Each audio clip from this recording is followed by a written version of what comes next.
고린도 후서 첫 번째 시간입니다. 고린도 후서는 바울이 고린도 교회에 보내는 두 번째 편지로 그 핵심 내용을 보면 바울의 자서전적인 이야기가 많습니다.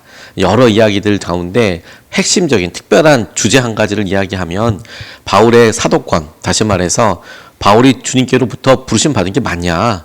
바울이 사도로서 우리에게 이야기할 자격이 있냐? 이것과 관련된 바울의 개인적인 이런 어떤 주장?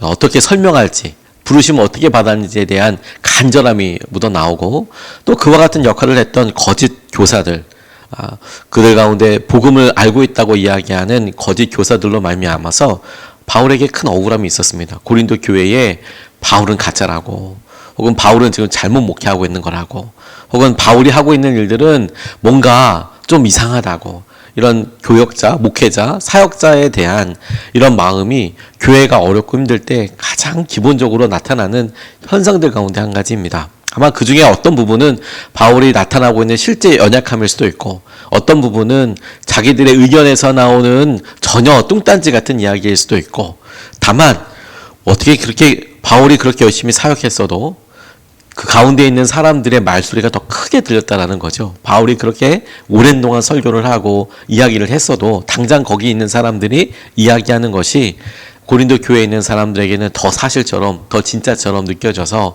고린도 교회 전체가 좌지우지되는 일들을 경험하게 됐다는 겁니다. 이런 일들이 우리 중에도 되게 많죠. 부모로서 아이들 이렇게 이야기해보고 권면해보면 참 놀라운 것은 그 아이들이 부모가 평생 가르쳐서 이야기했던 것보다 당장 새로 사귄 친구들 말이나 선생님들 말씀이 중요하긴 하지만, 그래도 그런 다른 사람들의 말을 먼저 따르는 것을 보면 이게 멀리 있는 이야기가 아니라는 것을 알게 됩니다. 그래서 더욱더 우리가 같이 좀 보고 싶은 것은, 그가 자기의 사도로서의 부르심에 대해서 이야기하면서 고린도 교회가 경험하고 있는 일을 이렇게 표현하면서 하고 있는 이야기 중에서 오늘 바울이 살면서 경험했던 능력의 핵심이자 그가 그의 삶의 기준으로 삼고 있는 것을 함께 좀 붙잡고 기도하고 싶습니다. 첫 번째로 우리가 같이 붙잡고 싶은 것은 질그릇 같은 우리의 삶 안에 있는 하나님의 능력을 보고 싶습니다.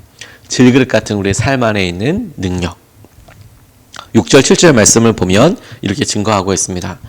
어둠 속에 빛이 빛이라 하고 말씀하신 하나님께서 우리의 마음속을 비추셔서 예수 그리스도의 얼굴에 나타난 하나님의 영광을 아는 지식의 빛을 우리에게 주셨습니다.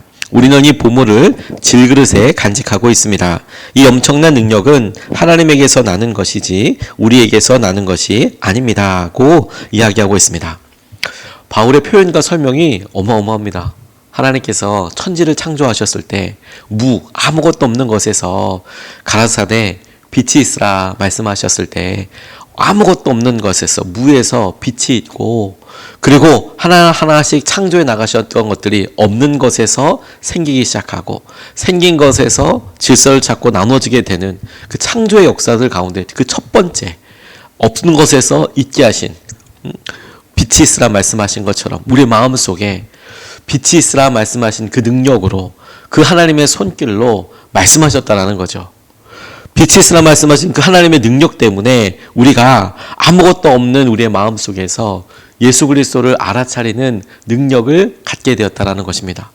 깜깜한 어둠 가운데 아무것도 알지 못하고 인지하지 못했던 우리가 빛 하나 있고, 혹은 밝은 어떤 물체가 있어서 모든 주위에 있는 사물을 알게 될 뿐만 아니라 거리를 알게 되고 색깔을 알게 되고, 그리고 지금 어디에 있는지를 알게 되는 것처럼 우리의 삶의 방향을 모르고 의미도 모르고 어떻게 해야 될지도 모르는 상황 가운데 우리 마음속에 빛이 있으라 하신 그 말씀처럼 우리에게 확 다가온 그 말씀이 예수 그리스도를 알아보는, 알아차리는, 그분이 어떤 일을 하셨는지 그 의미를 누리게 되는 그 일을, 능력을 주셨다는 거예요. 그걸 이렇게 표현하고 있는 겁니다. 우리 마음속에 주님의 말씀이 들려오고, 그리고 예수 그리스도를 통해 드러난 하나님의 임재, 하나님의 영광을 알아차리도록 해주셨다는 거예요. 그리스도의 얼굴에 머문 하나님의 영광을 알게 했다는 것은 무엇이냐면, 예수 그리스도를 통해서 하나님께서 어떤 일들을 계획하고 계시고 어떤 일을 하셨는지, 어떤 약속들을 이루셨는지를 알아차릴 수 있는 능력을 주셨다라는 거예요. 우리의 삶을 조금만 돌아봐도 이게 어떻게 이루어졌는지 알죠. 우리가 하나님과 관계없이 살았을 때, 우리가 하고 있는 일이 하나님 앞에 어떤 의미인지 몰랐을 때 편안하고 자유할 수 있었지만 정작 우리의 마음은 죄의 굴레와 어려움 가운데 있었지만, 그런데 예수 그리스도를 만나고 하나님께서 우리에게 하신 약속을 믿게 되었을 때 일어난 놀라운 것은 무엇이냐면, 말씀을 비춰보니 우리가 어떤 죄 가운데 살고 있고 어떤 약속을 누리지 못하고 있었고 우리가 죽을 수밖에 없는 길을 가고 있었다라는 것을 깨닫게 되는 것이죠. 그거 하나 깨닫고 나니까 우리 삶에 놀랍게 변화되고 새로운 의미를 갖게 되는 거예요. 주님을 깨달아 알게 된 지식과 그것을 알아차리게 된 빛이 우리 안에 있어요.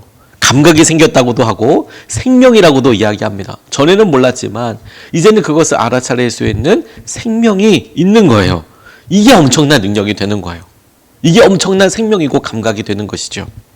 우리 삶에서 주님을 알아볼 뿐만 아니라 이 일로 인하여서 사망에서 생명으로 바꾸는, 우리의 삶이 바꾸게 되는 구체적인 힘이고 능력을 우리가 갖게 되는 것입니다.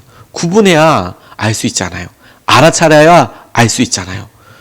하나님께서 우리에게 빛이 있으라 말씀하신 것처럼 우리 가운데 예수님을 통해서 일어나게 된 일, 예수님이 우리 삶에 가지고 계신 의미, 그분이 우리 가운데 하신 약속을 알아차릴 수 있게 해주셨어요.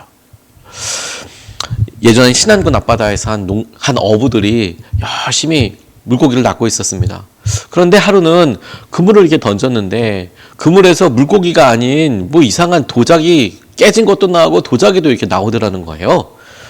그 뭐 별스럽지 않게 생각한 거죠. 뭐 이런 게 걸려서 올라오나 그물에, 당황스럽기도 하잖아요. 그물을 던진 이유는 물고기 잡으려고 던졌잖아요. 그런데 이 그릇이 도자기가 올라오니까 뭐 이런 일이 다 있어. 신기하기도 하고, 그 중에 이제 몇 가지를 집에다 가져다가 툇마루 밑에다가 그냥 쌓아놨대요. 별거 아니라고 생각하고 바다에서 건졌는데 뭐 딱히 버리기도 그렇고 좀 예스러워 보이고, 그러니까 뭐 의미 없이 그냥 집에다가 아무데나 이렇게 광 같은데, 툇마루 같은데 그냥 이렇게 쌓아놨답니다. 뭐 이런 게 나왔다고, 바다에서. 그런데 그 집을 방문한 동생이 선생님이었는데, 선생님으로서 활동하던 동생이 형네 집에 와서 이렇게 가만히 보니까 저 툇마루 밑에 그냥 저벅저벅 쌓여져 있는 것이 예사스럽지 않은 거예요. 저 뭐야 저거, 이렇게 생각하다가. 그래서 그걸 가져가서 신안군청에 이렇게 신고를 했답니다. 바다에다 그물 던졌더니 이런 거 나왔다. 그랬더니 난리가 났어요. 그로부터 약 10여 년 정도 그곳에서 신안 앞바다에서 계속해서 발굴 작업이 이루어졌는데, 그곳을 지나가던 배가 난파되어서 그 배 안에 있었던 수많은 유물들이 그 밑에 다 빠져 있었던 거예요. 동전만 몇십만 개가 있고, 뭐 거기에는 도자기들도 뭐 엄청 많고, 1300년대, 1400년 되기 전에 이 1300년대에 있었던 많은 물품들이, 뭐 수십만 가지의 물품들이 거기서 발굴되고 발견되었다라는 거예요. 근데 정말 놀라운 것은 뭐냐면, 그걸 처음 발견한 사람들은 그거 보고 그게 뭔지 몰랐다는 겁니다. 알아볼 수 있는 능력이 없었다는 거예요. 얼마나 고귀한 건지, 그게 얼마나 가치가 놀라운 건지 알아차리지 못했다라는 거예요. 그런데 그것을 제대로 알아보고 그것을 제대로 가치를 딱 매겨주게 되니까 놀랍다는 것을 알게 되는 것이지요. 우리 일상 가운데도 그런 일이 참 많습니다. 우리가 갖고 있는 소중한 일상의 일들뿐만 아니라 무엇보다도 그런 것을 알아차리게 되는 놀라운 능력. 우리에게 예수님을 믿고 난 이후에 우리의 삶의 의로운 삶이 무엇인지, 우리를 사랑하게 하시고 우리를 믿게 하시고 신뢰하게 하시고 우리가 절망 가운데 소망을 갖게 하시는 것이 무엇인지를 알았다는 것, 빛 하나로 인하여서 주위에 있는 모든 것들을 알고 깨닫게 되었다는 것, 그게 생명 자체예요. 우리에게 빛이 있으라 말씀하신 그 능력으로 하나님께서 당신을 알아볼 수 있는, 예수 그리스도를 알아볼 수 있는 능력을 우리에게 주셨어요. 질그라 같은 우리 삶에 그 능력이 함께하고 있습니다. 그러니까 우리에게 정말 중요한 게 뭐냐면, 오늘도 우리가 바라보면서 밥 먹다가도 사람들 만나가도 우리 삶에 이거 예수님께서 우리에게 하시는 것이지, 우리 삶에 주님이 이런 약속하셨지를 깨닫게 되고 자각하게 되고 그것의 의미를 우리가 알아차리고 기도하게 되는 것, 이게 진짜 핵심 능력이라는 거예요. 우리가 오늘 그 능력을 붙잡고 사용할 수 있으면 좋겠습니다. 두 번째로 오늘 본문 말씀에서 우리가 붙잡고 같이 기도하고 싶은 것은 우리 안에 있는 그 능력으로 말미암아 우리에게 실제로 일어나는 일입니다. 우리에게 질그릇 같은 우리 삶에 능력이 생겼네? 어라? 생명이 생겼네? 그래서 우리 가운데 예수 그리스도가 어떻게 하시는지를, 우리 삶에 어떻게 인도하고 계시는지를 알아차리게 되었네? 그 능력이 있다는 것 하나와, 두 번째가 뭐냐면 그 능력이 실제로 우리 삶에 어떻게 적용되고 어떻게 발휘되는가, 그 능력으로 인해서 우리가 무엇을 할 수 있게 되고 그 능력으로 말미암아 우리가 어떤 일을 실제로 누리게 되는가에 대해서 오늘 본문 말씀이 이렇게 증거하고 있어요. 8절 9절 말씀이 이렇게 이야기합니다. 우리는 사방으로 죄어들어도 움츠러들지 않으며 답답한 일을 당해도 낙심하지 않으며 박해를 당해도 버림받지 않으며 거꾸로 뜨림을 당해도 망하지 않습니다. 고 이야기하고 있습니다. 우리 안에서 예수님을 알아차리는 능력으로 말미암아 구체적인 은혜를 우리가 누려요. 받아요. 우리와 함께 하시는 주님을 알므로 움츠러들지 않는데요. 그리고 사방에서 죄어든다고 해도, 꽉 죄어든다고 해도 우리가 주님을 의지하기 때문에 움츠러드는 것이 전부 다가 아니라고 이야기합니다. 아무도 몰라주는 것 같아도, 또 어떻게 해야 할지도 모르더라도 우리가 낙심하지 않는다고 합니다. 주님이 인도해 주시길 것이기 때문에 그렇습니다. 그런데 여러분, 우리가 실제로 삶에서 경험하고 있는 일은 어떤 일입니까?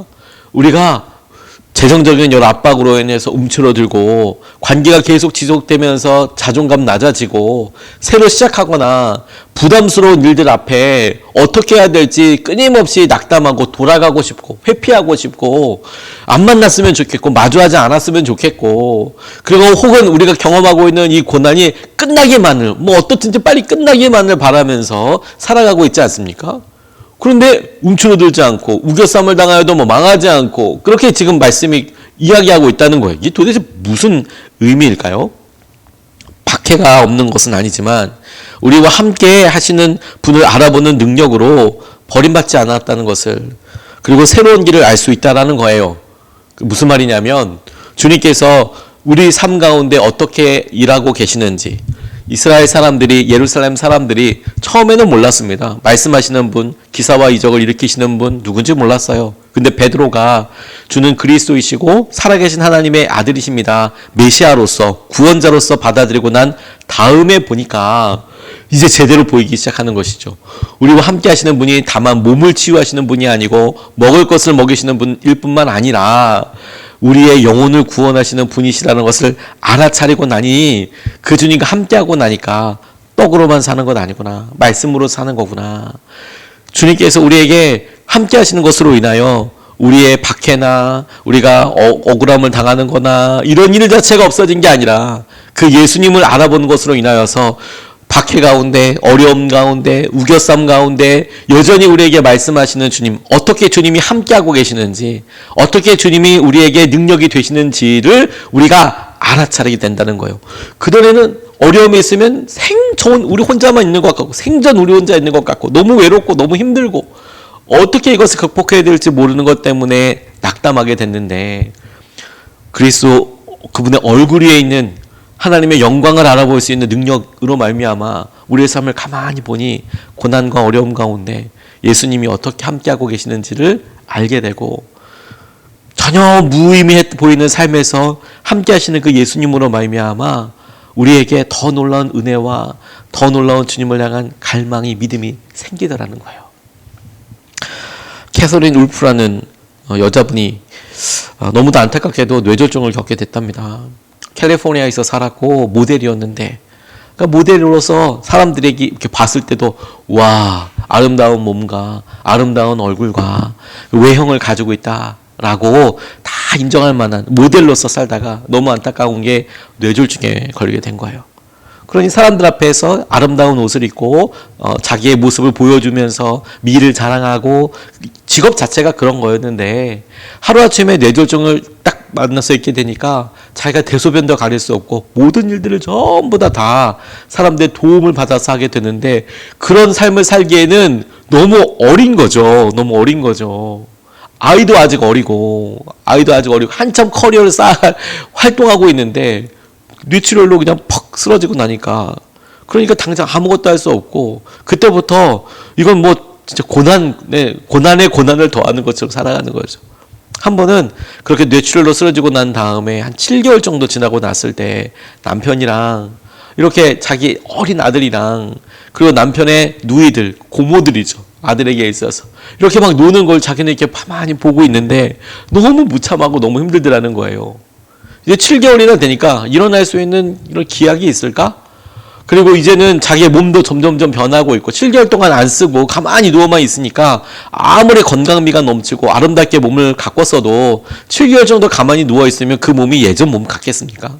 그러니까 너무 좌절도 되고, 그러니까 뭐 물 하나도 제대로 마시지 못하는 자기의 모습을 보면서 너무 낙담이 되고 절망이 머리에서부터 발끝까지 전부 다 확 덮쳐 오더래요. 마음이 힘이 상하고 의심이 찾아오고, 하나님이 실수하신 것 아닐까? 그리고 그 부엌에서 자기가 아이들을 위해서 음식 만들고 그런 거 계속 했었던데 이제는 누군가 튜브로서 자기가 이제 공급받아야 되고, 매일 멋진 옷을 입고 살았는데 이제는 정말 그 패드 깔고 그 대소변을 받아내야 되는 일들을 지금 그런 신세가 되니까 차라리 내가 천국에 가는 게 낫지 않나? 그냥 이대로 사는 것보다 천국에 가는 것, 그게 나은 거 아닌가? 밀려드는 상실감도 있고, 그게 어떻게 감당할 수 없을 만큼 흔들리게 되더라는 겁니다. 근데 갑자기 그때 그녀의 생각과 머리에 물밀듯이 이런 생각이 막 쫙 들어오려고 할 때에 하나님의 말씀이 깊이 깨달아지게 됐다는 거예요. 어릴 적부터 잘 알고 있었던 말씀인데 그게 속사포처럼 쏟아지는 성경의 진리를 들을 수 있게 되는 계기였대요. 핵심 내용은 뭐냐면, 너 이거 실수 아니야. 나는 실수하지 않지. 나는 네가 아는 것보다 너를 더 잘 안단다. 나는 하나님이고 너는 아니잖아. 네가 어머니의 뱃속에서 두렵고도 놀랍게 창조되었음을 기억하렴. 이 모든 일에는 목적이 있단다. 이렇게 주님께서 말씀하시는 것 같더래요. 그 절망의 순간에. 그래서 나는 너의 선을 위해서 모든 것을 일하고 있다. 너에게 가장 좋은 것을 위해서. 지금 네가 어둠 속에 있다는 이유만으로 이 진리를 의심하지 말아라. 너와 함께하고 있다. 네가 싸울 수 없다는 것을 잘 알고 있다. 근데 그게 중요한 게 아니라 내가 너와 함께하고 있다는 것이 정말 중요하다. 내가 너를 선택했다. 이런 음성이 끊임없이 캐서린 울프라는 여인의 마음 안에서 계속 들더라는 거예요. 그런데 그녀가 고백하는 것이 뭐냐면, 그 진리의 말씀이 깨달아지는 순간 초자연적인 일이 일어났다는 겁니다. 그게 무슨 일이냐면, 하나님이 어지러운 자신의 삶의 한복판에 그녀를 만나주시고 계속해서 인내하리라 새롭게 결단하게 되었다는 거예요. 새롭게 결단하게 되고 극심한 고통 중에도 갑자기 특별한 느낌을 받았다는 겁니다. 모든 일이 변화됐다는 것을 알았대요. 그날 소망을 갖게 됐다는 거예요. 내면 깊숙이 나의 이 땅의 옷은 일시적인 것뿐임을 알게 되었고, 지금 이 상황에서 다시는 마음 잃지 않고 오히려 자신의 영혼을, 나의 영혼을 낭비되어질 것이 아니라 주님을 위해서, 주님을 향하여서 더 발돋움해야 됐구나, 이렇게 결단하게 되었다는 겁니다. 박해가 없어진 게 아니고, 여러분, 그녀의 삶에 어제도 똑같았고 그저께도 똑같았고 7개월 동안 똑같았는데, 중요한 건 주님 말씀 하나, 그 삶에서 하나님이 갖고 계신 말, 약속, 하나님이 함께 하신 임재, 그거 깨닫고 났더니 삶 자체가 다 변화되는 것이죠. 그리고 희망이 되는 것이죠. 그 주님으로 인하여서. 여러분, 오늘 우리가 질그릇 같은 우리 안에 주님의 놀라운 능력이 있다는 것, 우리와 함께 하시는 주님을 알아차릴 수 있는 능력, 하나님의 영광을 알아볼 수 있는, 어디에? 그리스도의 얼굴 위에 있는, 그리스도의 삶 가운데 있는 하나님의 영광, 하나님의 임재를 알아볼 수 있는 능력이 우리에게도 있어요. 그래서 똑같이 사람들을 만나고 똑같은 일을 기도하게 되고 똑같은 일들을 마주하게 될 때, 오늘 주님께서 우리의 눈을 열어주신다면 그 가운데 주님은 어떻게 함께하고 계시나, 어떻게 말씀하고 계시나, 어떻게 우리의 삶을 인도해 계시나, 그것을 통해서 우리가 느끼게 되는 능력과 은혜와 방향이 완전히 달라지게 될 거라는 거예요. 여러분, 오늘 주님의 말씀대로 저와 여러분들 붙잡았으면 좋겠습니다. 힘이 큰 능력이 우리에게 있습니다. 능력의 힘이 큰 것이 우리에게 있어요. 그것이 무엇이냐면 우리와 함께 하시는 주님을 알아차릴 수 있는 능력이에요. 주님이 저와 여러분들과 함께하고 계십니다. 오늘도 그 주님의 능력으로 말미암아, 함께 하시는 주님으로 말미암아 우리의 삶에 놀라운 하나님의 능력을 우리가 실제로 경험하게 되기를 주님의 이름으로 도전하고 축복합니다. 두 가지 말씀 같이 나눴습니다. 첫 번째로, 하나님께서 우리 가운데 하신 일, 질그릇 같은 우리 삶에 거하시는 그리스도의 임재, 그리스도의 영광, 그리스도의 놀라운 함께하심을 알아볼 수 있는 그 능력을 우리가 바라보면 좋겠습니다. 두 번째, 그 능력으로 말미암아 우리 삶에 일어나게 되는 일, 곧 낙심하지 않고 움츠러들지 않고 망하지 않게 되고 버림받지 않은 삶을 우리가 실제로 살아갔으면 좋겠습니다. 이것을 붙잡고 두 번 나눠서 같이 기도하겠습니다. 첫 번째, 주님, 우리 삶이 함께 하시는 주님을 알아보도록 영적인 눈을 열어주십시오. 지금 영적인 눈을 열어주십시오. 우리 삶이 함께 하시는 주님을 알아차리도록 영적인 눈을 열어주십시오. 이미 주님이 함께하고 계시는데 그것을 알아차리게 하여 주십시오. 알아보게 하여 주십시오. 우리가 첫 번째로 같이 함께 기도하시겠습니다. 주님 감사합니다. 주님께서 우리가 일하시고 붙잡아 주시는 것을 우리가 찬양합니다. 우리와 함께 하시는 주님, 우리가 알아차리게 하여 주시고 알아보게 하여 주시고 영적인 눈을 열어주셔서 오늘도 주님께서 우리의 삶에 주신 주님이시고 알게 하시고 붙잡아 주시고 놀라운 능력이 되게 하시는 것을 하나님과 알게 하시옵소서. 붙잡게 하여 주시옵소서. 귀한 은혜로 말미암아 주의 역사하심으로 말미암아 주님께서 주신 새로운 생명과 능력과 은혜의 강벽을 경험하고 체험할 수 있도록 아버지 인도하여 주옵소서. 우리의 삶에 주님께서 주시는 은혜로 인하여서 우리가 일어나고 주님께서 하시는 것으로 인하여서 아버지 우리가 그 의미를 구별하고 분별하며 주님이 하시는 능력과 역사하심을 아버지 우리가 함께 볼 수 있도록 하나님 역사하여 주시옵소서. 아버지 하시는 은혜로 하나님 우리가 알며 주의 마음을 우리가 분명히 누리며 그래서 주님으로만 세명되어서 은혜의 충만하심을 주님 우리가 새롭게 깨달을 수 있도록 아버지 인도하여 주시옵소서. 아버지 함께하여 주시옵소서. 아버지 하나님께서 도전하여 주시는 것을 주님 우리가 누리게 하여 주시옵소서. 감사합니다. 아버지 하나님 주님만 의지하며 찬양합니다. 감사합니다. 이어서 두 번째로 같이 기도하겠습니다. 주님이 함께 하심으로 주님을 능력으로 경험하게 하여 주십시오.